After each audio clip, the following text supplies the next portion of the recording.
નમસ્કાર વિદ્યાર્થી મિત્રો, સ્વાગત કરું છું માસ્ટર કી પાઠશાલામાં ફરીવાર એક નવા ઉત્સાહ સાથે, નવા જોશ સાથે, નવા ઉમંગ સાથે અને ગુજરાતી ભાષામાં જે વિદ્યાર્થીઓની માંગ હતી કે સર કોન્સ્ટેબલ માટે લાવો તમે પીએસઆઈ માટે પત્ર લેખન મૂક્યું છે, અહેવાલ લેખન આપ્યું છે, ઘણો ખરો સારો પ્રતિસાદ છે, તમારો પ્રેમ પણ ઘણો સારો છે।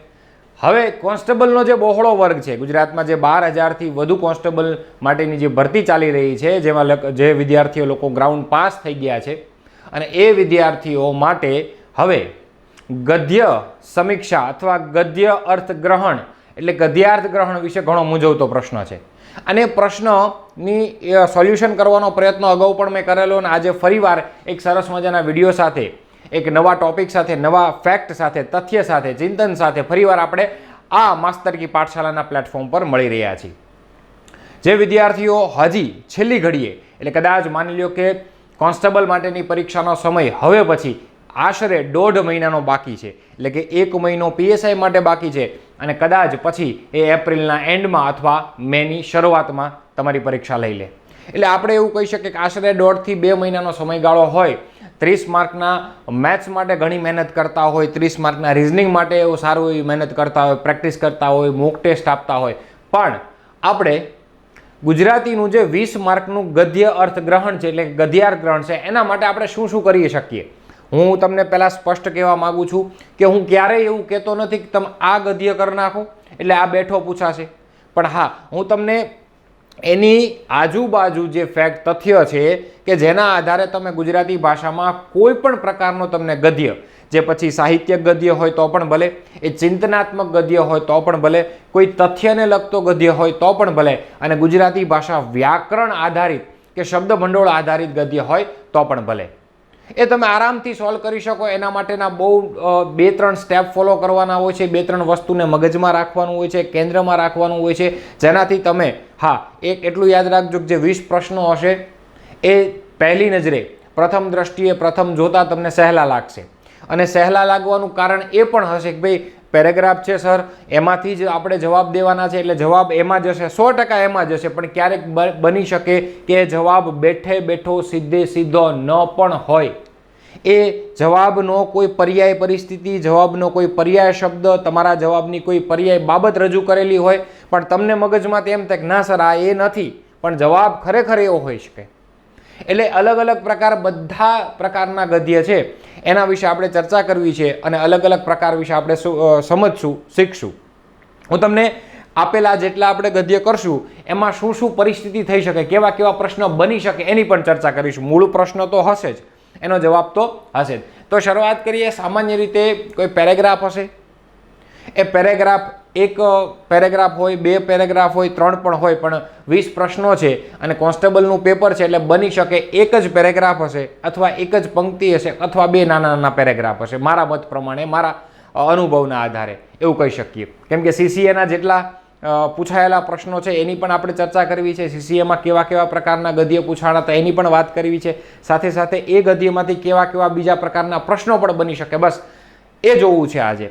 સામાન્ય રીતે તમને કોઈ પેરેગ્રાફ આપ્યો હોય તો એને 2 વાર વાંચો, 3 વાર વાંચો, 1 વાર વાંચો, એ તમારી બુદ્ધિ ક્ષમતા ઉપર આધાર રાખે છે કે તમને કેટલી ઝડપે એ પેરેગ્રાફ અથવા એ પંક્તિ અથવા એ ચિંતન કરતો પેરેગ્રાફ સમજાઈ જાય છે। કોઈ ઊંડાણપૂર્વક વિશેષ વાત કરેલી હોય તર્કબદ્ધ રીતે, મનોવૈજ્ઞાનિક ભાષામાં, તાર્કિક ભાષામાં, તો કદાચ તમારે 2 વાર વાંચવો પડે, પણ મારું તો એવું કહેવું છે તમે જ્યારે કોઈ પેરેગ્રાફ વાંચો તો પ્રથમ દ્રષ્ટિએ સમજાઈ જાય એમ, અથવા પહેલીની બીજી દ્રષ્ટિએ સમજાઈ જાય, મુખ્ય વિષય વસ્તુ અંદરથી પકડાઈ જાય, શું કહેવા માગે છે એ ચાવીરૂપ શબ્દ પકડાઈ જાય, કોના વિશે વાત કરેલી છે એ સમજાઈ જાય, તો એ તમારા માટે બેસ્ટ છે।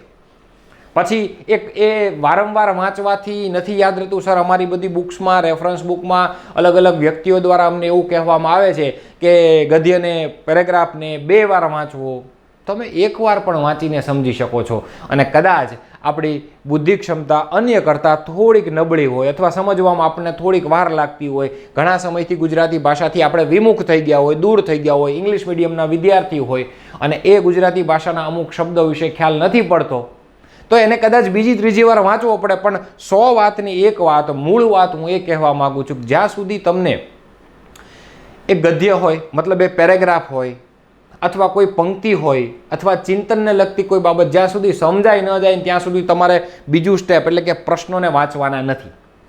આ ફેક્ટ જે છે એ મૂળ એ જ છે.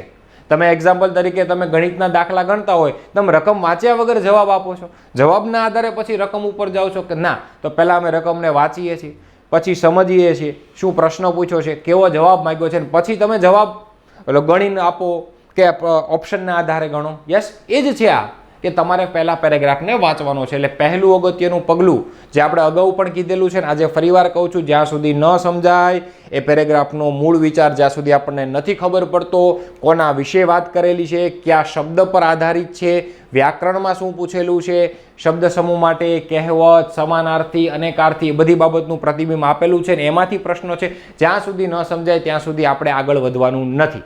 ઓકે સાહેબ, મને સમજાઈ ગયું કે આ પેરેગ્રાફમાં છે ને એ ગાંધીજી વિશે સંપૂર્ણ વાત કરેલી છે, ગાંધીજીના જીવન ચરિત્ર વિશે વાત કરેલી છે, ગાંધીજીના સત્યાગ્રહો વિશે વાત કરેલી છે. તો ઓકે, મધ્યવર્તી વિચારમાં એટલે કે કેન્દ્ર વિચારમાં સાહેબ ગાંધીજીની વાત કરેલી છે, તો એની આજુબાજુ થતી બાબત આપણે યાદ રાખશું. ઓકે સાહેબ, એવો કોઈ બીજો પેરેગ્રાફ છે એની અંદર છે એ પરોપકાર વિશે વાત કરેલી છે, શિક્ષણ વિશે વાત કરેલી છે, શિક્ષણના ફાયદા.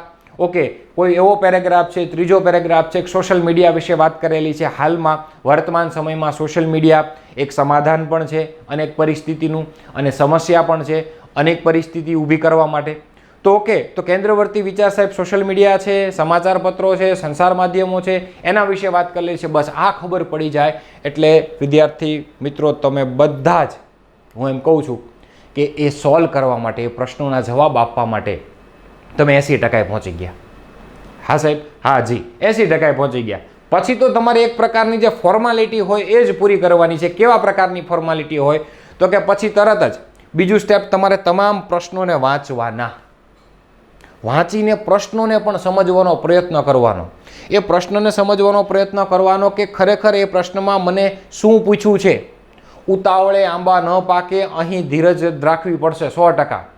ઉતાવળે આંબા, તમને એમ થાય કે સાહેબ 20 પ્રશ્નો છે, ફટાફટ એની અંદર જવાબ સોલ્વ કરીને આવતો રહો, ઘરે આવીને ખબર પડે કે ઓહો આ પ્રશ્નનો જવાબ, આ પ્રશ્નનો જવાબ આમ થઈ ગયો છે, મતલબ ટ્વિસ્ટ કરેલું હશે, છેતરી જશે તમને. એટલે બીજું સ્ટેપ છે પ્રશ્નોને 5 પ્રશ્નોને વાંચવાના. એ પ્રશ્ન શું પૂછે છે, શું કીધું છે એને પણ વિચાર કરવાનો. પછી પ્રશ્નને વંચાઈ જાય પછી ત્રીજું સ્ટેપ આપણે એવું ફોલો કરશું કે એ પ્રશ્નોના જવાબ આપણે એ પેરેગ્રાફમાંથી શોધવાનો પ્રયત્ન કરશું અને શોધીને એને મગજમાં સેટ કરી રાખશું. ઉતાવળ કરીને ટીક કે લેખન કરી શકશું નહીં, મતલબ કરી નાખવાનું નથી, એને ટીક કરવાના પછી લેખન કરી નાખવાનું. એ બધું આપણી ઉપર છે કે તમે પ્રશ્નો વાંચી લીધા, જવાબ તમને મળી ગયા કે ભાઈ પહેલા પ્રશ્નનો જવાબ બીજી લાઈનમાં છે, ત્રીજા પ્રશ્નનો જવાબ છેલ્લી લાઈનમાં છે, ચોથા પ્રશ્નનો જવાબ જો શરૂઆતના પહેલા જ શબ્દમાં છે, ચોથો શીર્ષક એ પૂછે તો શીર્ષક તો તમને તો જ ખબર પડશે ને કે સમગ્ર પેરેગ્રાફ વાંચ્યો હશે, એની વિષય વસ્તુને ખબર હશે, મુખ્ય મધ્યવર્તી કેન્દ્ર વિચારની ખબર હશે, કોના વિશે વાત કરેલી છે, એના આધારે તમે શીર્ષકમાં યસ કહેશો ને, સ્વાભાવિક છે. તો કે હા, ત્રીજો પ્રશ્ન જવાબ અંદર શોધીને એને મગજમાં સેટ કરવાના છે. જરૂર પડે તો પાછો ફરીવાર પ્રશ્નને પેરેગ્રાફ વાંચવાનો છે, જવાબ એ જ છે, એકવાર પુષ્ટિ કરવાની છે અને પછી તમે જવાબ ટીક કરશો કે લખશો. શીર્ષક છે એ પેરેગ્રાફને આધીન જ લેવાનું હોય છે. ઓકે, ઘણા ખરા વિદ્યાર્થીનો એવો પ્રશ્ન હોય છે કે સાહેબ સીધો જવાબ અમને નથી મળતો, એ પરોક્ષ રીતે કંઈક જવાબ મૂકેલો છે. તો કાંઈ વાંધો નહીં, એ પરોક્ષ રીતે મૂકેલા જવાબને તમારે વિચારીને લખવો પડશે. ઉદાહરણ તરીકે હું શિક્ષણનું મહત્ત્વ દર્શાવતો હોય ને પછી જવાબ છે મને શિક્ષણના આધારે બીજો કોઈ મળતો હોય તો હું એ લખી શકું. એટલે ક્યારેક એવું બને કે તમને સીધા જવાબ નથી મળતા, તો એના માટે તમારે થોડોક વિચાર કરીને એ વિચાર શું આવે છે એના આધારે તમે જવાબ લખશો. બરાબર? ક્યારેક બે પ્રશ્નો, બે ઓપ્શન એવા હોય કે જે જોડણી સરખી હોય પણ એક કોઈ જોડણી ભૂલ હોય અને જે જવાબ આપતો હોય એ સાચી જોડણીવાળો હોય તો એ જવાબ તમારો સાચો પડે. ક્યારેક બની શકે કે બે જવાબ સરખા લાગતા હોય તો એક જવાબમાં કંઈક ભાષા ભૂલ હોય તો એ ભાષા ભૂલવાળો જવાબ નથી લખવાનો. ક્યારેક એવું બને કે બે પ્રશ્નો છે એના ઓપ્શન બે સેમ છે તો બની શકે એકનો અર્થ કંઈક બીજો થતો હોય, એકનો અર્થ જે થતો હોય એ તમારો જવાબ હોય. બધી જ પરિસ્થિતિનું નિર્માણ થઈ શકે આમાં. એટલે આમાં કોઈ ઉતાવળ કરવાની નથી, બહુ સરસ રીતે આને સોલ્વ કરવાનો છે. આપણે ગદ્યને આગળ વધારતા સામાન્ય રીતે ગદ્ય અર્થગ્રહણ, કોઈ પેરેગ્રાફ હશે એની અંદરથી પ્રશ્ન હશે. હા, એવું નક્કી નથી હોતું, એ નિશ્ચિત નથી હોતું કે પેરેગ્રાફમાંથી તમને 5 પ્રશ્ન જ પૂછે. બની શકે કોઈ એવો સાહિત્યિક ગદ્ય છે, તથ્યના આધારે ગદ્ય છે, એમાં 1, 2, 3 લાઈન હોય, એમાં નીચે એક જ પ્રશ્ન હોય, એવું પણ બની શકે. એક પેરેગ્રાફ છે એની નીચે 3, 4 પ્રશ્નો પણ હોય, એવું બની શકે. અને એક પેરેગ્રાફ છે એની નીચે 5 પ્રશ્નો પણ હોય. એ બધું જ બની શકે છે, એ આપણી ઉપર છે. ઓકે, આપણે તૈયારી કઈ રીતે કરેલી છે, કેમ કરેલું છે. ઓકે, સામાન્ય રીતે ગદ્ય એટલે ગવાય નહીં તેવું, એનાથી ઉલટું. બરોબર, શું કે ગદ્ય એટલે ગવાય નહીં તેવું, પદ્યથી ઉલટું. સામાન્ય રીતે ગદ્ય એટલે પાઠ અને પદ્ય એટલે કવિતા. ગાઈ ન શકાય, વાંચીને સમજી શકાય, વાર્તા સ્વરૂપે, પેરેગ્રાફ સ્વરૂપે, વિસ્તાર સ્વરૂપે, એટલે ગદ્ય. સમીક્ષા એટલે કોઈ એ પેરેગ્રાફ હોય, કોઈ લખાણ હોય, એની આલોચના કરવી, એનું સમાલોચન, મતલબ એને શીખવું, બારીકાઈથી શું કહેવા માગે છે એને સમજવું. આ બધી વ્યાખ્યા છે. આમાં તમારે કદાચ તમે સમજો તોય ચાલે, ન સમજો તોય ચાલે. ગદ્ય સમીક્ષા કે ગદ્યાર્થ ગ્રહણ એટલે ગદ્યના અર્થનું ગ્રહણ કરીને, એ પેરેગ્રાફનું ગ્રહણ કરીને, તેમાં સમાલોચન કરીને અથવા એમાં એની ઉપર આલોચના કરીને આધારે પૂછાયેલા પ્રશ્નોના જવાબ આપવાના હોય છે. ગદ્ય સમીક્ષા માટે આપવામાં આવેલ ગદ્યખંડનો કોઈ એક વિચાર હોય, એ સમગ્ર પેરેગ્રાફમાં કાં કોઈ એક વિચાર હોય, અથવા 2 વિચાર હોય, અથવા બંને વિચાર વિરુદ્ધ પરિસ્થિતિના હોય. એવું પણ બને કે ક્યારેક જો પેરેગ્રાફ હોય, એક્ઝામ્પલ તરીકે હું તમને સિમ્પલ ઉદાહરણ આપું કે સોશિયલ મીડિયાની વાત કરેલી હોય પેરેગ્રાફમાં, તો પહેલાં ઉપર સોશિયલ મીડિયાના સમસ્યા આપી હોય, પછી નીચે સોશિયલ મીડિયાથી અમુક વસ્તુનું સમાધાન આપેલું હોય, તો એ 2 પરિસ્થિતિ વિરુદ્ધ હોય, શીખવું પડે. મુદ્દાની છાણટ કરવામાં આવે છે. આ ગદ્યખંડમાં ચિંતનાત્મક, વિચારીને જવાબ આપવાનો હોય છે, ચિંતન પ્રધાન હોય છે. તેમાં કેટલીક માહિતી પણ આપવામાં આવેલી હોય છે. અહીં કોઈ વિષય પર લેખકના વિચારો કે મંતવ્ય રજૂ પણ થયા હોય છે. ઓકે, ઘણા લોકોએ એમ કીધું હોય કે ભાઈ નદીઓ વિશે વાત કરેલી હોય, ઘણા લોકોએ પરોપકાર વિશે વાત કરેલી હોય, ઘણા લેખકે ચોરી ન કરવી એના વિશે વાત કરેલી હોય, ઘણા લોકોએ પરિશ્રમ ઉપર વાત કરેલી હોય, કોઈ લેખક દ્વારા. પછી એ કાકા સાહેબ કાલેલકર હોય, એ કલાપી સાહેબ હોય, એ કોઈ ગીજુભાઈ બધેકા હોય, એ નરસિંહ મહેતા હોય, એ મીરાબાઈ હોય, ગુજરાતી સાહિત્યના દરેક સાહિત્યકાર હોય, કોઈ વિષય ઉપર વાત કરેલી હોય, તો એની ઉપર લખાણ થયેલું હોય એને આપણે સામાન્ય રીતે ગદ્ય કહીએ છીએ. સૌપ્રથમ જે ગદ્યખંડની સમીક્ષા કરવાની છે તેને શાંતિથી, ઝીણવટપૂર્વક, અર્થ સાથે સમજીને યાદ રાખવાનો હોય છે. વાંચવાની સાથે લેખકના વિચારો તમને બરાબર ખબર પડી જશે કે અહીં સ્વામી વિવેકાનંદ શું કહેવા માગે છે, અહીં કાકા કાલેલકર સાહેબ કોના વિશે વાત કરવા માગે છે. હું તમને એક સિમ્પલ ઉદાહરણ આપું કે હું તમને એમ કહું કે જીવનમાં વૃક્ષ પોતે ફળ ખાતા નથી પણ છાંયડો આપે છે. એ જ રીતે અનેક મહાન પુરુષો પણ એવા છે કે પોતાની આખી જિંદગી તપીને, મહેનત કરીને, પરિશ્રમ કરીને બીજા માટે જીવે છે. નથી કહેતા કે મરતા મરતા સંત અન્યને સુખિયા કરે, બળતો બળતો ધૂપ સુવાસી તો બધું કરે. તો અહીં પરોપકારની વાત કરેલી છે, તો આ કેન્દ્રનો વિચાર થયો. એવી વાત કરેલી હોય, જરૂર પડે તો એકવાર સમજાઈ જાય તો ઠીક છે, બીજી વાર વાંચવો પડે ને કદાચ આપણે ટાઢું ટબુકલા છીએ, આપણને ગુજરાતી ભાષાથી ઘણા સમયથી દૂર થઈ ગયા છીએ અને આપણને નથી ખબર પડતી, તો ત્રીજી વાર એ વાંચી શકો. જ્યાં સુધી સમજાય નહીં ત્યાં સુધી આગળ વધવાનું નથી. ગદ્યખંડના આધારે પૂછાયેલા પ્રશ્નોને વાંચો.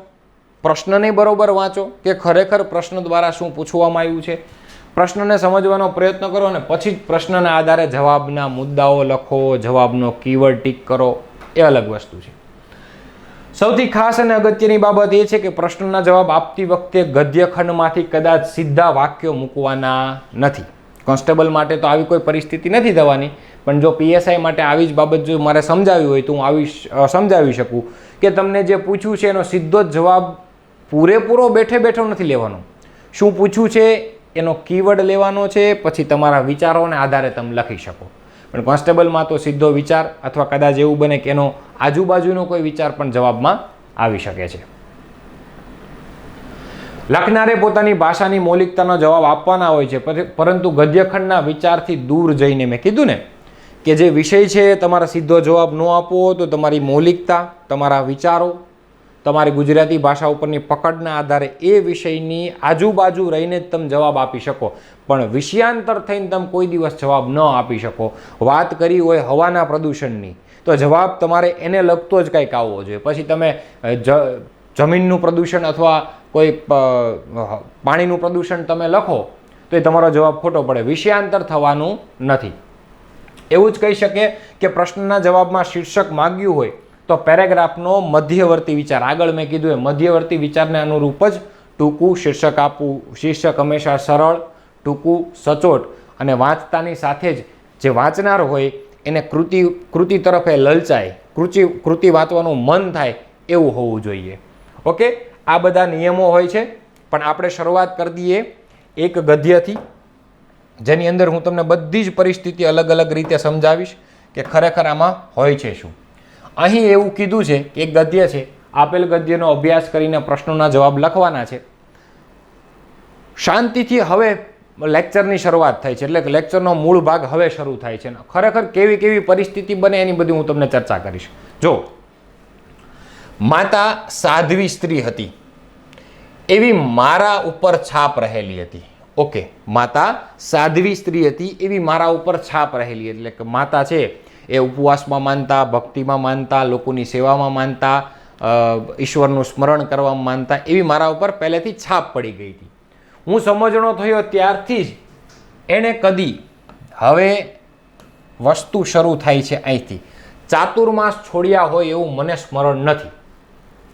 કઠણમાં કઠણ વ્રતો શરૂ થાય છે. ગુજરાતના તમામ વિદ્યાર્થી મિત્રો, હું કોઈ એક ગદ્ય ઉપરથી તમને ઘણી બધી પરિસ્થિતિ બનાવી દઈશ, તમારે ખાલી એ ફેક્ટને યાદ રાખવાના છે. કઠણમાં કઠણ વ્રતો માતા આદરતી અને નિર્વિઘ્ને એ પૂરું કરતી. અહીંયા રાખીએ એક. ચાલો, હવે આ ત્રણ વસ્તુ છે, આ ત્રણ વસ્તુ નીચે મેં રેખાંકિત કરેલું છે અને અહીં આપણને કોઈ પણ પ્રશ્ન નથી પૂછ્યો. હું પ્રશ્ન તમારી સામે બનાવું છું અને એ પ્રશ્નના જવાબ તમારે આપવાના છે. હવે જુઓ સાહેબ, ચાતુર્માસ કયો સમાસ બને છે? તરત વિદ્યાર્થીઓ ઊંચા થશે અને નીચે પડશે, સાહેબ તમે તો અહીંયા ગુજરાતી વ્યાકરણની વાત કરો છો. તો કે હા, ચોક્કસ કરું છું, પણ હું વિસ્તારપૂર્વક વ્યાકરણ શીખડાવતો હોય, સમજાવતો હોય એવું નથી. અહીં ચાતુર્માસ શું છે, કયો સમાસ છે, ચાતુર્માસ એટલે શું, બધી પરિસ્થિતિ આ પેરેગ્રાફમાં જ બની શકે. અને કોઈ પણ જગ્યાએ જો સ્પષ્ટ એવું નથી કીધું, તમારા કોર્સમાં, તમારા સિલેબસમાં એવું ક્યાંય એવું નથી કીધું કે આમાં નહીં પૂછીએ. એને એવું જ કીધું છે કે તમારે બધી જ તૈયારી રાખવાની, તમારે વિચારોનું ખંડન કરવાની તૈયારી રાખવાની, તમારે વ્યક્તિના વિચારોને સમજવાની તૈયારી રાખવાની, તમારે કહેવત, રૂઢિપ્રયોગ, ઉચ્ચારણ, સામ્ય, અર્થભેદ, સમાનાર્થી શબ્દ, તમારે સમાસ, અલંકાર, વિશેષણ, સંજ્ઞા. હું આખું વ્યાકરણ કરવાની વાત જ નથી કરતો. હું શું કહું છું, હું પ્રારંભિક અમુક મુદ્દાની સમજ હોવી જોઈએ. ચાતુર્માસ કહી દીધું, અને ચાતુર્માસ છે એ એક સામાયિક શબ્દ છે, મતલબ સામાસિક શબ્દ છે. હવે એ કયો સમાસ છે પૂછી શકે, એમાં કોઈ વાંધો નહીં. એટલે તરત જ 3-4 પ્રશ્નો આપણી ઉપર થાય. હે સાહેબ, અમે વ્યાકરણ તો શીખ્યા નથી. કાંઈ વાંધો નહીં, પ્રયત્ન કરું હું તમને કે આ જ પ્લેટફોર્મ ઉપરથી નાની મોટી બાબત તમને શીખવાડી શકું. ચાતુર્માસને કયો સમાસ કીધો છે આવું સમજાવવું હોય, ઓપ્શનમાં તમને એક આપેલું હોય ઓપ્શન કે સાહેબ કર્મધારય, ઓપ્શન બી આપેલો હોય કે સાહેબ દ્વંદ્વ સમાસ, ઓપ્શન 3 આપેલો હોય સાહેબ દ્વિગુ સમાસ, અને ઓપ્શન ડી આપેલો હોય સાહેબ બહુવ્રીહી સમાસ. આ બધું હું જાતે બનાવીશ, પરિસ્થિતિનું નિર્માણ કરીશ. ગદ્ય ખરેખર એક્ઝેક્ટ શું છે, ગુજરાતના તમામ વિદ્યાર્થીઓને પ્રયત્ન એવો જ કરીશ કે હું મને એક પેરેગ્રાફ આપો, એનો પદચ્છેદ કરીને તમને બધી નાની મોટી બાબત સમજાવીશ. તૈયારી બધી રાખવાની. સીધું પૂછી લે તો કાંઈ પ્રશ્ન નથી, તૈયારી બધી જ રાખવાની. અહીંયા એવું કહેવાય છે કે ચાતુર્માસ છે, પૂર્વ પદમાં જ્યારે સંખ્યા હોય, પૂર્વ પદમાં આ પહેલું પદ કહેવાય અને આ બીજું પદ કહેવાય. પૂર્વ પદમાં જ્યારે સંખ્યા હોય અને એ સંખ્યાથી કંઈક સમૂહનો ઉલ્લેખ થતો હોય અને એનાથી ઇતિહાસ માન્ય પરિસ્થિતિનું સર્જન થતું હોય તો એ દ્વિગુ સમાસ બને. એટલે તમારો જવાબ અહીંયા બને 4 માસનો સમૂહ. ચાતુર એટલે 4, પૂર્વ પદમાં સંખ્યા આવે, દ્વિ, ત્રિ, ચતુર્થ, પંચ, ષષ્ઠી, સપ્તમી, એ સંખ્યા આવે અને એ ચાતુર્માસ એટલે 4 માસનો કંઈક સમૂહ થતો હોય. તો કે અષાઢ, શ્રાવણ, ભાદરવો અને આસો, આને ચાતુર્માસ કહેવાય. બરોબર? તો કે હા, પૂર્વ પદમાં ચતુર સંખ્યા છે, 4 માસનો સમૂહ છે, ને ઇતિહાસમાં આપણે આનો ઉલ્લેખ પણ કરેલો છે. તો કે યસ, ડન, જવાબ આવે દ્વિગુ સમાસ. આ વ્યાકરણ નથી શીખડાવતો, આ હું એવી બાબતનો પદચ્છેદ કરીને તમને શીખડાવું છું કે જેનાથી ગુજરાતના તમામ ખૂણે તૈયારી કરતા કોન્સ્ટેબલના વિદ્યાર્થીઓ માટે આ એક આશીર્વાદ નીવડે. પરિસ્થિતિ તૈયારી તમારે બધી જ કરવી પડશે. તમારે થોડા ઘણા સમાસ શીખવા પડશે, થોડાક અલંકાર શીખવા પડશે, શબ્દ ભંડોળ પૂરેપૂરું કરીને જવું પડશે. બની શકે 10 શબ્દ 10 પ્રશ્નો છે એ ચિંતનના આધારે, વિચારોને આધારે, વ્યક્તિના આધારે, કોઈ શબ્દના આધારે એ પૂછી લે. 10 શબ્દોમાં સમાનાર્થી, વિરુદ્ધાર્થી, કહેવત, રૂઢિપ્રયોગ, નાનું મોટું વ્યાકરણનું પ્રતિબિંબ, આ બધું પૂછી લે. બની શકે અને બનવાનું જ છે. તૈયારી રાખજો બધી. ત્યાં હું જઈને હું ત્યાં જાઉં અને કોન્સ્ટેબલના વિદ્યાર્થી જ્યારે લખવા બેસે ત્યારે એક પણ વાર એવો વિચાર ન આવવો જોઈએ કે લે આવું આવ્યું, આ કરવાનું હતું, આમ કર્યું હોત તો સારું હતું. એ આમ કર્યું હોત તો આમ થાત, આવી પરિસ્થિતિનું નિર્માણ થવું જ ન જોઈએ. આપણી તૈયારી બધું જીવનમાં કામ જ આવવાનું છે ને. આકા નિરર્થક છે એટલે તરત અત્યારે જે જોનારા હશે એમ કે સાહેબ સમય ઓછો છે. સમય પૂરતો છે. 20 માર્ક છે ને. તમે મેથ્સના કોઈ ન પૂછાવાના દાખલાને માથા ભટકાડો છો અને અડધી કલાક જવાબ લેવા મથો છો તો અહીંયા મહેનત કરો તો અહીંયા બધા પાસાના મહેનત કરી શકાય. જો એકવાર ફરીવાર કહી દઉં, કોઈ શબ્દના આધારે પેરેગ્રાફ હશે, કોઈ ચિંતનના આધારે હશે, કોઈ વ્યક્તિના આધારે પેરેગ્રાફ હશે, બરોબર, કોઈ વાર્તા હશે પેરેગ્રાફમાં, કોઈ ઘટનાની વિશે વાત કરેલી હશે, કોઈ સમાજ સુધારણા કાર્યક્રમ ભૂતકાળમાં થયો હોય સુધારણાને, કોઈ ધર્મ વિશેની વાત કરેલી હશે, વ્યાકરણનું પ્રતિબિંબ હશે, થોડુંક શબ્દ ભંડોળ હશે. આ બધું જ શબ્દ ભંડોળ હશે. આ બધી જ બાબત હોઈ શકે. સર ન હોય તો તૈયારી કરીને જવાની ને. તૈયારી કરીને જવાની, એમાં કાંઈ વાંધો નહીં. આ બધા તો હશે જ. તૈયારી કરવાની, ત્યાં જઈને આપણને એમ ખબર પડે કે 6 પ્રશ્નો આપણને સમાનાર્થી તમે જોઈ શકો છો. CCAમાં ઘણા બધી જગ્યાએ તમે જોઈ શકો છો જવાબ છે. તો ચાતુર્માસ છે, દ્વિગુ સમાસ બને. એ જ રીતે હું તમને એમ કહું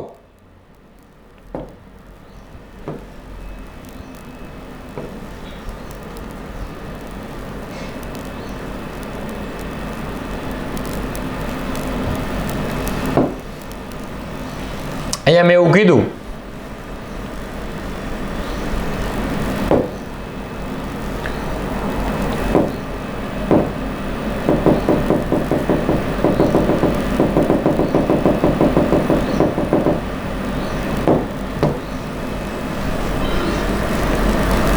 મેં તમને 2 શબ્દ નીચે હજી રેખાંકિત કર્યું હતું. તો કે કઠણમાં કઠણ વ્રત.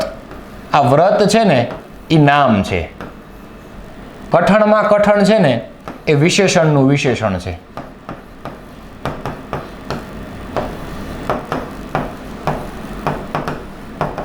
કોઈ એક નામ સાથે 2 પદ વિશેષતા દર્શાવવા લાગે ને તો એને વિશેષણનું વિશેષણ કહેવાય. નિર્વિઘ્ને, કોઈ પણ વિઘ્ન વગર એની સમજૂતી, આવું બની શકે. આ 3 પ્રશ્નો મેં આ બનાવ્યા. આ જો આ નામ છે વ્રત, કઠણમાં કઠણ. કઠણ તો હતું, એમાંય પાછું કઠણ, તો આ વિશેષણનું વિશેષણ કહેવાય. એક નામ છે અને એની સાથે જ્યારે 2 વિશેષણ લાગે ને, હું એમ કહું કે માટલામાં ખૂબ ઠંડુ પાણી, તો આ પાણી નામ થયું.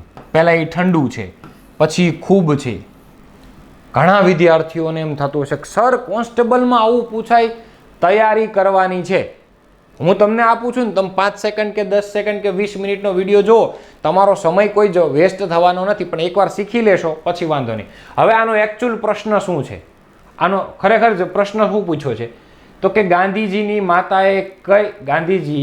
માતાએ કઈ બાબત નિરંતર, નિરંતરનો અર્થ એવો કરી શકીએ કોઈ અંત વગર શરૂ રાખવું, નિરંતર. કઈ બાબત રાખેલી? તો કે સાહેબ વ્રત કથા. ના, એમ નથી કીધું હજી. 4 મહિનાના એકટાણા, યસ, ચાતુર્માસ. પૂજા, ના. હવેલી દર્શન, તો કે ના, 4 મહિનાના એકટાણા. ઓકે, તો પહેલો હતો. એવી જ રીતે બીજો હું આવું બનાવીશ કે મારી રીતે કહું તો માનવ હૃદયના સૌંદર્ય પાછળ ગાંડો હતો. બાહ્ય દેખાવના આધારે નહીં. વ્યક્તિ છે ને એ માનવ હૃદયના સૌંદર્ય પાછળ ગાંડો હતો. અને સ્વાભાવિક છે કે વ્યક્તિ અંદર અને બહાર એક સરખો નથી હોતો. નથી કહેતા કે પુરાવો મને કોઈ નક્કર નથી મળતો, મળે છે નાગ પણ શંકર નથી મળતો, અને ન શોધ તું એને ખોટો પડદામાં, કારણ કે સર્કસ પત્યા પછી જોકર નથી મળતો. 2 પળમાં હસાવી દે, 2 પળમાં લખાવી દે એવો શાયર નથી મળતો. પ્રભુને મારે નમ્ર અરજ એ જ છે કે શું નાના માણસને ભગવાન નથી મળતો? અને કહેવાય છે જે માણસ અંદર હોય એ બહાર નથી મળતો, અને બહાર હોય ને એ અંદર નથી મળતો. અહીં એવી વાત કરેલી છે કે મારી રીતે કહું તો માનવ હૃદયના સૌંદર્ય પાછળ ગાંડો હતો. પ્રકૃતિ એની બાહ્ય છબી હતી, પણ જીવનમાં એક અણધારી ક્ષણ આવી અને ઊંડો આઘાત કરી ગઈ.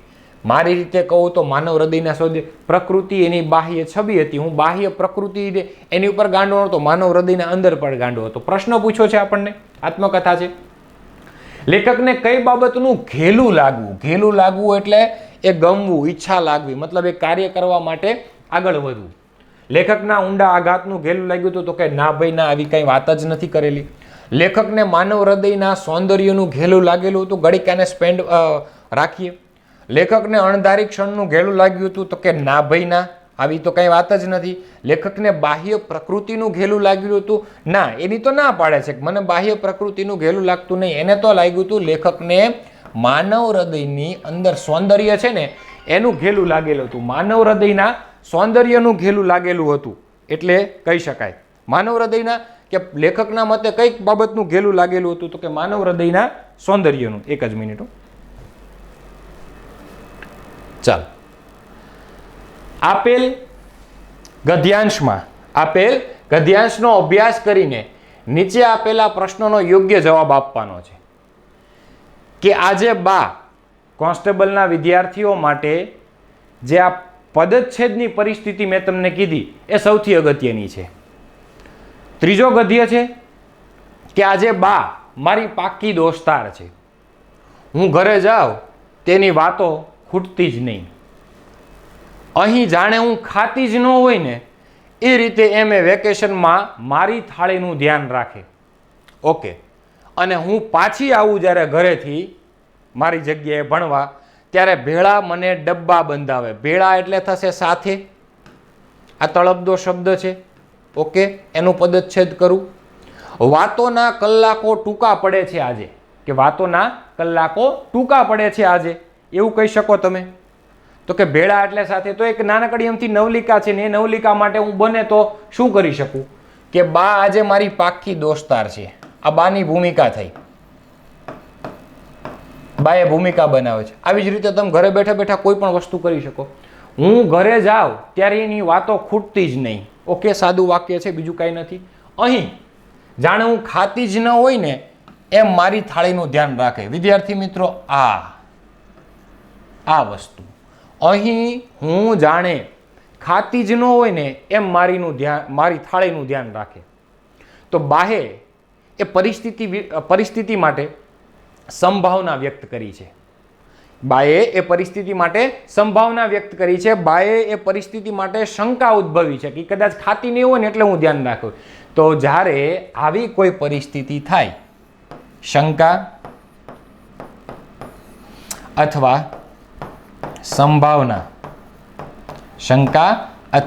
સંભાવના, આવી કોઈ પરિસ્થિતિ થાય તો ગુજરાતી ભાષા માટે એને અલંકારિત કરવું હોય અથવા અલંકારના અંદર એને સામેલ કરવું હોય તો હું ઉત્પ્રેક્ષા અલંકારની આ પંક્તિ કહી શકું, અથવા આ પદ કહી શકું, આ વાક્ય કહી શકું. બની જ શકે હો કે ભાઈ સર આ પંક્તિ શેનો ઉલ્લેખ કરે છે.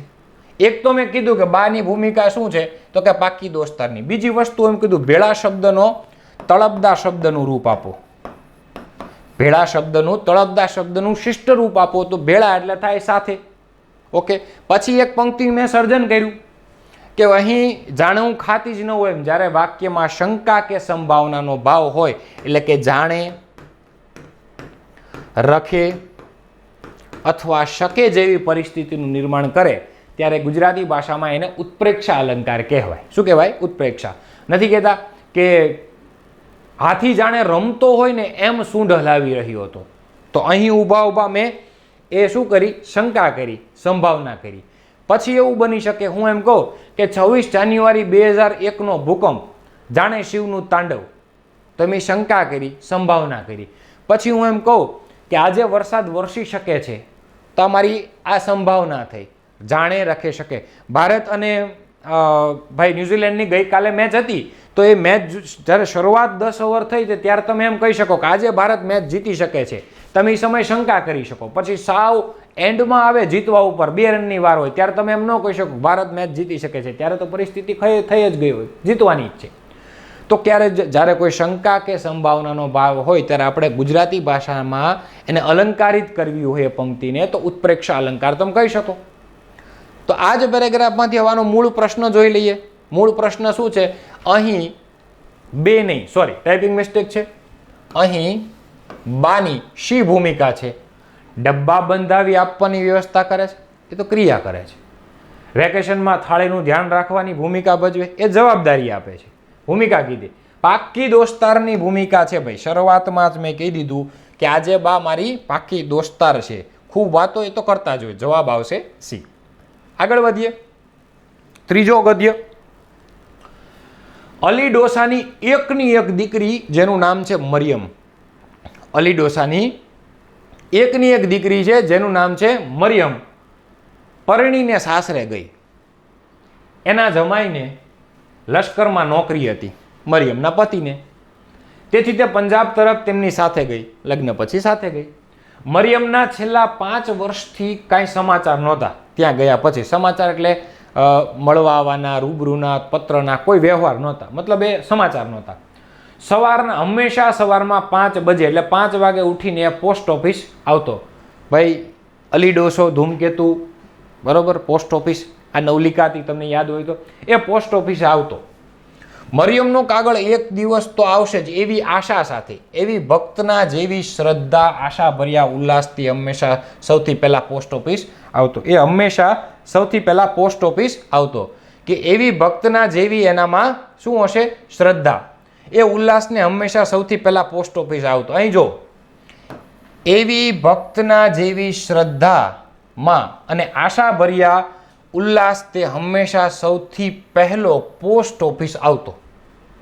કે ભાઈ મરિયમ એક દીકરી હતી, અલી ડોસાની એકની એક દીકરી મરિયમ. તો કે હા, એ પરણીને ક્યાં ગઈ? તો કે સાસરે ગઈ. એમના જમાઈને લશ્કરમાં નોકરી હતી. તો કે હા. એની સાથે લગ્ન પછીની સાથે પંજાબ ગઈ. ઓકે. મરિયમના છેલ્લા 5 વર્ષથી કાંઈ સમાચાર નહોતા નહીં. હંમેશા સવારે 5 બજે ઉઠીને એ પોસ્ટ ઓફિસ આવતો. મરિયમનો કાગળ એક દિવસ તો આવશે જ એવી આશા હતી. એવી ભક્તના જેવી શ્રદ્ધામાં અને આશા ભર્યાના ઉલ્લાસ તે હંમેશા સૌથી પહેલો પોસ્ટ ઓફિસ આવતો. તો અહીં વાત કરેલી છે શું? તો કે કોઈ વાર્તા છે, ધૂમકેતુ, અલી ડોસાની. એ વાર્તા છે. કોન્સ્ટેબલવાળા વિદ્યાર્થીઓ માટે એક વસ્તુ સૌથી અગત્યની છે કે અમારે કોઈ પણ પાસા, કોઈ પણ બાબતનું પૂછી શકે. એવું નથી કે કોઈ નવલિકામાંથી આવે, કોઈ આત્મકથામાંથી આવે, કોઈ ચિંતનાત્મક પંક્તિમાંથી આવી શકે. વાત આપણે પ્રશ્નના જવાબ આપવાની છે. સૌથી પહેલાં પ્રશ્નનો જવાબ આપી દઈએ કે અલી ડોસો રોજ શા માટે પોસ્ટ ઓફિસ આવતો? મરિયમના કાગળની રાહમાં? હા સાહેબ, પહેલાં જ મને જવાબ મળી ગયો. એને એક જ રાહ હતી, મરિયમના કાગળની રાહ. મરિયમની તો આવવાની વાત જ નહોતી. ઘણીવાર એવું થાય કે સર આમાં જવાબ અપૂરતો છે, અમને કંઈક ઓછો લાગે છે, તો અમે અમારી રીતે લખી શકો? ના, ક્યારેય ન લખી શકો. વિદ્વાનપણું વાપરવાનું નથી. તમને પૂછે એટલું જ કહેવાનું છે, બાકી તમારે લખવાનું નથી. હંમેશા સવારમાં 5 બજે ઉઠીને જતો. ઓકે. પહેલો પત્ર પોતાને મળે? ના, આવું કાંઈ હતું નહીં. એટલે ઇન શોર્ટ એવું કહેવા માંગુ છું, તમે પેરેગ્રાફ વાંચશો એટલે તમને આરામથી ખ્યાલ આવી જશે. હવે આગળ મેં તમને એવું કીધું કે આ પંક્તિની નીચે મેં રેખાંકિત કરી. આ જ પંક્તિને મારે અલંકારિત કરવી હોય તો હું શું કરી શકું? તો આ જ પંક્તિને અલંકારિત કરવી હોય તો મારે પહેલાં એને વાંચવી પડે 2 વાર. એવી ભક્તના જેવી શ્રદ્ધામાં અને આશા ભર્યા ઉલ્લાસમાં જેવી આવ્યું. કોના જેવી? તો કે ભક્તના જેવી શ્રદ્ધા અને આશા ભર્યો ઉલ્લાસ. સરખામણી થઈ સાહેબ, અહીંયા સરખામણી થઈ. કોઈ વસ્તુ, વ્યક્તિ, પદાર્થ કે પરિસ્થિતિની સરખામણી અન્ય વસ્તુ, વ્યક્તિ કે પદાર્થ સાથે કરવામાં આવે ત્યારે હંમેશા ગુજરાતી ભાષામાં જો મારે એને અલંકારિત કરવો હોય તો એને ઉપમા અલંકારથી અલંકારિત કરી શકું. જો આ પંક્તિ છે એ સરખામણીવાળી છે. ભક્તને, કોઈ ભક્ત હોય એને કેમ શ્રદ્ધા અને આશા હોય એ રીતે સરખામણી કરી છે. તો સરખામણીવાળી બાબત હોય તો આપણે એને ઉપમા અલંકાર કરી શકું. આવું હું નિર્માણ કરું છું પેરેગ્રાફમાંથી, ફકરામાંથી. આવું પૂછે તો મૂંઝાવાનું થતું નથી, કોઈ દિવસ મૂંઝાવાનું નહીં, જેથી તમને વિશેષ ખ્યાલ આવે. ઓકે, હું એમ કહું કે નેક્સ્ટ, નાનજી કાલિદાસ મહેતા, પોરબંદરના એક મહાન વ્યક્તિ. નાનજી કાલિદાસ મહેતા, જો અહીંથી જ શરૂઆત કરું, કેવા હતા તો કે સાહેબ વાદળ જેવા ઉમદા અને ઋણભાવવાળા શ્રેષ્ઠી હતા. આ જ વાક્યને હમણાં થોડીક વાર પહેલાં જ વાત કરી, આ જ વાક્યને મારે અલંકારિત કરવું હોય તો જેવા આવ્યું, નાનજીદાસ કાલિદાસ મહેતાની વાત આવી, એની સરખામણી કોને સાથે કરી તો કે વાદળ સાથે કરી કે નાનજી કાલિદાસ મહેતા વાદળ જેવા ઉમદા ઋણભાવવાળા શ્રેષ્ઠી હતા. કોઈ વસ્તુની, વ્યક્તિની, પદાર્થની કે પરિસ્થિતિની સરખામણી અન્ય વસ્તુ, વ્યક્તિ કે પદાર્થ સાથે કરવામાં આવે સરખામણી, ત્યારે ઉપમા અલંકાર બને. તો આ પંક્તિ છે ઉપમા અલંકારની છે. આવું કહી શકો તો કે હા સાહેબ કહી શકો. જેમ વાદળા પૃથ્વી ઉપર વરાળ સ્વરૂપે પાણી લઈને એકઠું કરીને યોગ્ય સમયે પૃથ્વી ઉપર વરસાવે, તેમ નાનજીભાઈ કમાયેલું, પોતાની જાતે કમાયેલું સમાજને અર્પણ કરતા રહ્યા. સંપત્તિ કમાનારા તો અનેક હોય છે, પણ સમાજને આવી હિતકર રીતે પાછું વાળનાર બહુ થોડા હોય છે. નાનજી કાલિદાસ મહેતા આવા વિરલ શ્રેષ્ઠી હતા. ઓકે, આ વ્યક્તિ વિશેષ ગદ્ય છે. હા સાહેબ, આ શું છે તો કે વ્યક્તિ વિશેષ. શું હોય છે તો કે નાનજી કાલિદાસ મહેતાના પોતાના જીવન ચરિત્રમાંથી એક વાત ઉપાડેલી છે. એને લોકો એવા કીધા કે તમે તો વાદળ જેવા ઉમદા અને ઋણભાવવાળા શ્રેષ્ઠી હોય. શું કામ કે વાદળ કેમ નિસ્વાર્થપણે વરાળ સ્વરૂપે યોગ્ય સમયે યોગ્ય જગ્યાએ લોકો ઉપર વરસાદ વરસીને લોકોને મદદરૂપ થાય, એ જ રીતે નાનજી કાલિદાસ મહેતા પણ પોતાના જીવનમાં એ બધું કમાયેલું પોતાના માટે ખર્ચતા નથી, એ યોગ્ય વ્યક્તિને યોગ્ય સમયે યોગ્ય જગ્યાએ વાપરે છે. એટલે લોકોએ એને વાદળની ઉપમા આપેલી છે, લોકોએ એમને વાદળની સાથે સરખાવેલા છે. આ વ્યક્તિ વિશેષ ગદ્ય થઈ ગયો. સમજો છો? અલીડોસો અને મરિયમની વાત હતી, એ કોઈ સંગ્રહ, વાર્તા સંગ્રહમાંથી લીધેલી બાબત હતી. જોઈએ, નાનજીભાઈને શાની સાથે સરખાવવામાં આવ્યા હતા? આમ પણ કહી શકાય શાની ઉપમા આપેલી છે તો કે આપણને ખબર જ છે. કોની? તો કે વાદળની. યસ, હું કહું છું એ સમજી શકો છો તમે? બસ આ જ એક લેક્ચર જોઈ લો, આ જ એક વિડીયો જોઈ લો, એટલે ગુજરાતના તમામ વિદ્યાર્થીઓ છે જે દિવસ રાત દોડીને મહેનત કરીને કોન્સ્ટેબલની તૈયારી કરી છે, એને વિશેષ ભેટ સ્વરૂપે આ લેક્ચર બની શકે. ચાલો, આંબેડકર સાહેબની વાત કરી કે ડૉક્ટર આંબેડકર સાહેબ સૌથી મહત્વપૂર્ણ યોગદાનમાંનું એક ભારતીય બંધારણ, આમ ગણીએ તો શાંતિથી વાંચીએ કે ડૉક્ટર આંબેડકરના સૌથી મહત્વપૂર્ણ યોગદાનમાંનું એક મહત્વનું યોગદાન શું છે કે ભારતીય બંધારણનો મુસદ્દો તૈયાર કરવો, મતલબ ડ્રાફ્ટિંગ કરવું. ડ્રાફ્ટિંગ સમિતિના ચેરમેનની વાત કરી છે. તેને જાતિ પ્રથા નાબૂદ કરી, આ પણ વ્યક્તિ વિશેષ છે. તેમને તમામ નાગરિકોને સમાન અધિકારો સુનિશ્ચિત કર્યા. સ્વતંત્ર ભારતના પ્રથમ કાયદા પ્રધાન તરીકેની નિમણૂક કરવામાં આવી. સામાજિક ન્યાય અને સમાનતાના પ્રોત્સાહન આપવા માટે નીતિઓનું અમલીકરણ કરીને કાર્યક્રમ કર્યો. આ જીવન ચરિત્ર છે. કોનું? બાબા સાહેબ આંબેડકરનું. તો બસ આમાં એક વ્યક્તિની વાત કરેલી છે, અને એ વ્યક્તિ કોણ છે તો કે ડૉક્ટર બાબા સાહેબ આંબેડકરની વાત કરેલી છે. પ્રશ્ન એવો પૂછ્યો છે, શેના દ્વારા આપણને સમાન હક દ્વારા થયા? ના. નીતિ દ્વારા નહીં, ના. સામાજિક ન્યાય દ્વારા નહીં, ના રે ના. કાયદા દ્વારા નહીં. કોના દ્વારા? બંધારણ દ્વારા નહીં. એ પણ જે ઘડવૈયા છે એ બાબા સાહેબ આંબેડકરની. સમજો ને પેરેગ્રાફને, એટલે બહુ સરળતાથી સમજાઈ જાય. જો તમે એને અઘરી પરિસ્થિતિમાં નિર્માણ કરવાનું, તમને એમ થાય કે ઓહો આમાં શું કહેવા માગે છે, આ સીધો જવાબ ન હોઈ શકે. ક્યારેક સીધો જ જવાબ હોય, ના ના આવો જવાબ ન હોઈ શકે, આમાં કંઈક વિશેષ પરિસ્થિતિ હોય, તો શું કરવાનું? એને વિચારવાનું, એને સમજવાનું, એ ખરેખર શું કહેવા માગે છે એ જોવાનું. જો આમાંય હું બનું ને, ધારું ને, તો હજી પ્રશ્ન બનાવી શકું. બંધારણનો મુસદ્દો તૈયાર કરનાર કોણ? આંબેડકર સાહેબ. સમાન નાગરિકોનો અધિકાર શેમાં નિશ્ચિત કરેલો છે? ભારતના બંધારણમાં. જાતિ પ્રથા નાબૂદ કરવાની વાત શેમાં ઉલ્લેખ કરેલો છે? ભારતના બંધારણમાં. આ બંધારણ માટે વિશેષ પોતાનો ત્યાગ આપનાર કોણ છે? આંબેડકર સાહેબ. આ બધી જ બાબતમાંથી તમને મળી શકે. પાછા વ્યક્તિ છે શ્રીમદ રામચંદ્ર, જે ગાંધીજીના આપણે આધ્યાત્મિક ગુરુ કહી શકીએ. પ્રથમથી જ પ્રભાવશાળી બાળક હતા. જો અહીંયા કહું છું, આ નામ છે. કેવું બાળક? પ્રભાવશાળી. આ વિશેષણ છે. પદચ્છેદ કરું છું. બાળક, પણ કેવું બાળક? નામના અર્થમાં વધારો કરતું પદ એટલે વિશેષણ. હૃદય ઋજુ અને નિર્મળ હતું. હૃદયની નિખાલસતા અને જ્ઞાનની પારદર્શિકતાને લઈને તેઓ ભવિષ્યમાં બનનારા પ્રસંગો જાણી શકતા. મતલબ ભવિષ્યવાદી હતા. સામાના મનમાં શું ચાલે છે તે પણ જાણી શકતા. સામેના મનમાં, લોકોના મનમાં શું ચાલે છે તે પણ જાણી શકતા. હવે પ્રશ્ન શું પૂછ્યો છે? શ્રીમદ રામચંદ્ર શું જાણી શકતા અને શા માટે? શ્રીમદ રામચંદ્ર હૃદયમાં નિખાલસતા હતી તો કે હા. જ્ઞાની હતા તો કે હા. પારદર્શિકતા હતી તો કે હા. ભવિષ્યમાં બનનારા પ્રસંગોને જાણી શકતા તો કે હા. સામાના મનમાં શું ચાલે છે તે જાણી શકતા. હા, બસ પરફેક્ટ જવાબ છે.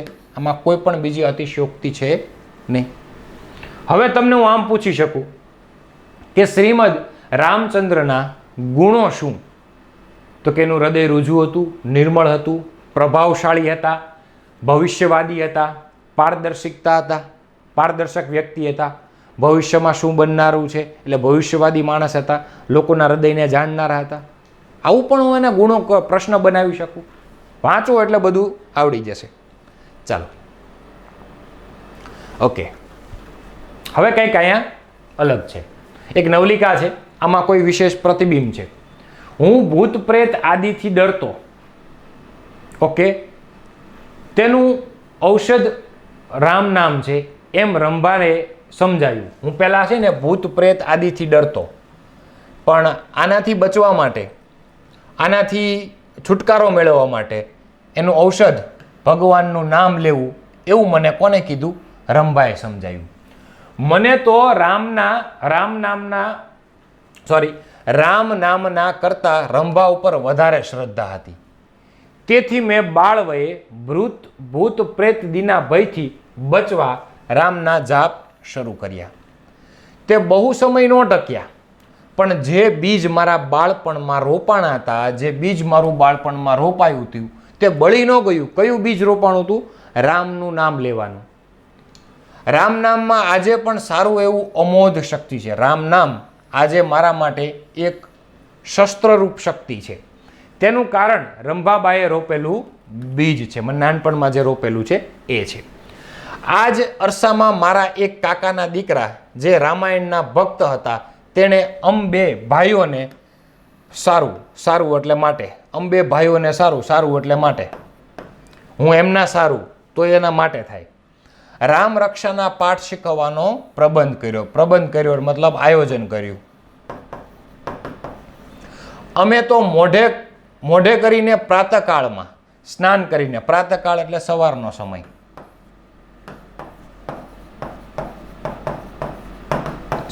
સમય, સ્નાન કરીને પછી હંમેશા પઢી જવાનો નિયમ. પઢી જવાનો એટલે બોલી જવાનો અથવા વાંચી જવાનો. આ બધા પ્રશ્નો બની શકે. રામ રક્ષાના શુદ્ધ ઉચ્ચારણથી પઢી જવાય છે એ અભિમાનથી તેનો પાઠ થતો. ઓકે, એટલે હું મારા ભાઈ રામ નામના પાઠ કરવાની વાત કરી છે ને આ બીજ રંભાબાએ રોપ્યું હતું. આવું કંઈક કરેલું છે. મેં કીધું ને કે વિશેષણ, સંજ્ઞા, સર્વનામ અથવા અલંકાર, સમાસ બધી બાબતનું અહીં પ્રતિબિંબ પડે છે. ઓકે, હવે હું તમને એના પ્રશ્નો આપું. ફકરાને યોગ્ય શીર્ષક આપો. ભક્તિ તો કે ના, ન કહેવાય. ભય અને ધર્મ નહીં, આ પણ લાગુ નથી. પાઠ અભિધાન, અહીં જો રામ નામના પાઠ કરવાની જ વાત કરેલી છે. યોગ્ય શીર્ષક બને પાઠ અભિધાન. યાદ શક્તિ છે તો કે ના, એવી કઈ વાત નથી કરેલી. શુદ્ધ શબ્દનો મેં તમને શરૂઆતમાં જ કીધું હતું કે ભંડોળ આવશે, શબ્દ ભંડોળ આવશે અને શબ્દ ભંડોળમાં તમારે સમાનાર્થી શબ્દ, વિરુદ્ધાર્થી શબ્દ, કહેવતો વાંચી લેવી, શબ્દ સમૂહ માટે એક શબ્દ વાંચવો, અનેકાર્થી વાંચવા, તળપદા શબ્દ વાંચવા. મતલબ ગુજરાતી ભાષાની પાછળ ટિપ્પણી હોય ને પાઠ્યપુસ્તકની પાછળ, એ કરી નાખો એટલે બધું થઈ જાય. ધોરણ 5 થી 12ની. શુદ્ધ શબ્દનો વિરુદ્ધાર્થી અશુદ્ધ છે, ડન. શ્રદ્ધાનો શબ્દ, શ્રદ્ધા શબ્દનો સમાનાર્થી પૂછો છે, આસ્થા, એ કઈ ન થાય. પરિચ્છેદમાં વ્યક્ત તથ્યોનું મૂલ્યાંકન, પાઠના ઉચ્ચારોની ના વાત. એમ કીધું છે કે રામ નામના અમોધ શક્તિમાં છે, ધર્મ ધ્યાન નથી, ધર્મ મહિમા પણ નથી. ચાલો, ફકરાનો કેન્દ્રીય વિચાર શું છે? ભક્તિની શક્તિ, ડન. કેન્દ્રીય વિચાર આપણે ભક્તિની શક્તિ કહી શકીએ કે ભાઈ મેં ભૂત પ્રેત આદિથી ડરતો અને એને રામ નામનો પાઠ કરવાથી એ મારાથી જતું રહ્યું. સવારની પૂજા, તો કે ચાલો ઓકે. તો અહીંયા સુધી આ લેક્ચરને આપણે રાખીએ છીએ. ફરીવાર મળશું નવા ઉત્સાહ સાથે, નવા જોશ સાથે. ત્યાં સુધી તમને ગમે તો મારી ચેનલને સબસ્ક્રાઈબ કરો, તમારા મિત્ર સુધી શેર કરો. તમને મજા આવે છે. હા, ગદ્યનું વારંવાર આપણે લાવતા રહીશું. આ વખતે કેમ નાનકડા અમથા કોઈ વિષય માટે લાવ્યા, તો હવે પછી છે એ સાહિત્યક ગદ્ય લાવશું, પંક્તિ લાવશું, પૂછાયેલા પ્રશ્ન જ હતા બધા CCAમાં, એની વાત કરેલી છે. હજી ફરીવાર પણ નવા ગદ્યનું મૂલ્યાંકન સાથે આપણે મળશું. ત્યાં સુધી જય હિન્દ, જય ભારત.